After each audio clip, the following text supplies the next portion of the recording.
Damn, my hair is cooked. How you guys doing?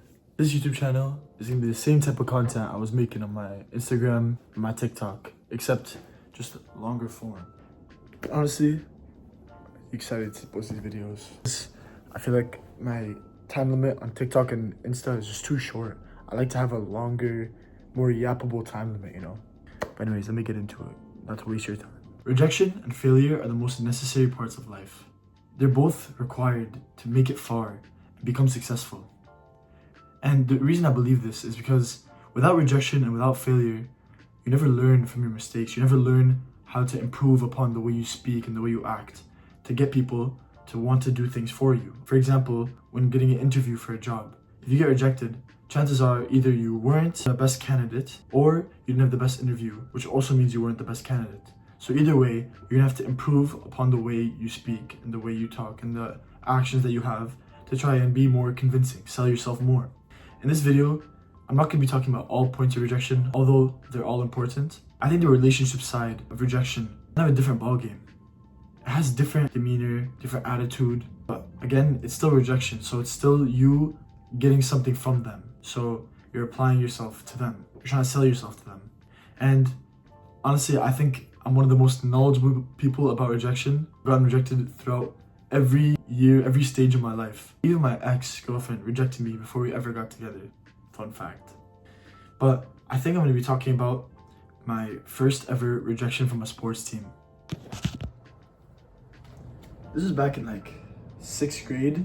This is when I was on maybe 10, 11, 12, 13, around that age group. I know it's 4 years, but... So it started off, all my friends were telling me, oh, yo, you gotta apply, you gotta go, you gotta try out, you know?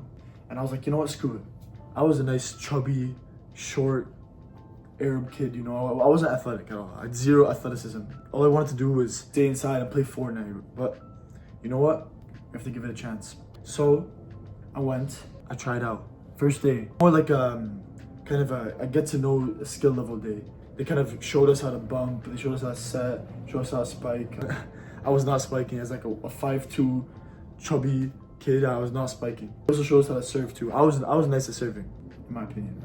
But we ended up going and trying and playing, and during those games, it was very, very fun. That was when I really gained a love for volleyball. It really like stuck with me at that point. So the first day, honestly, it went well. There was no cuts, so everyone made the next practice, but you know what? It was good. The next practice is where it kind of started to get a little bit intense. The next practice is when we started truly playing in games. They put us into teams. Obviously, the better teams go on one side and the worst teams go on the other side.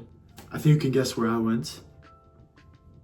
But we ended up going to our sides and playing games. And honestly, I think it also went very well. Again, I don't have the best memory of the entire situation, but I just remember thinking like, yo, like I'm doing pretty good. My serves were good, bumps were good, my sets were good. Try to guess what position I played in volleyball before I tell you guys. So after that second practice, there were cuts. And you know what? Your boy made the team.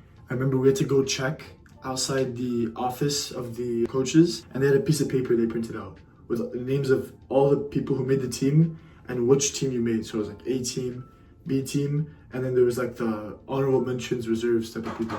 Being one of the sort of reserve players, I was kind of already on the bubble. So I kind of had to like go all out the next practice or else I was cooked. So day 3 comes around and honestly, it's not looking good. Already, I think the coaches were kind of on edge. They kind of knew who they wanted to get rid of, who they wanted to cut, me included.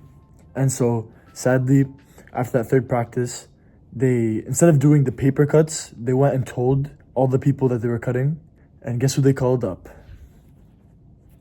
This guy. So sadly, I was cut from the team. I was so sad. I remember I walked on the bus home. I was just crying. I was looking out the window. I was probably listening to some XXXTentacion. And I was just crying. I was so sad. The funny thing is that probably the next day after that, I forgot. Because being that young, all that hardship, it's not even hardship, it's rejection. It doesn't really affect you. Like you think it affects you, and then you start playing Fortnite, and then you realize it doesn't affect you that much. And honestly, that was just the start of my journey. Looking back at it, it's crazy to think that this was 7 years ago. And just 6 years after that, I was the starting setter for the volleyball team in my high school. And we won an international tournament. We got third place in the regional tournament, but not my fault. And it's just crazy to think that if I gave up right then, since those coaches, they cut me there, they basically said I wasn't good enough. If they cut me right there and I never played again, then I never would have enjoyed volleyball. I never would have played it after that. And it's just so crazy to me to think about it. The moral of the story is, don't give up. There's no point in giving up. Rejection is just one step closer to you reaching your initial goal. So don't listen to what people say, you know? Just be yourself. Do what you want to do. Don't think that because one time someone told you that you weren't good enough, that you're never ever going to be good enough. It doesn't make sense. It really doesn't make sense. Thank you guys for watching. Peace.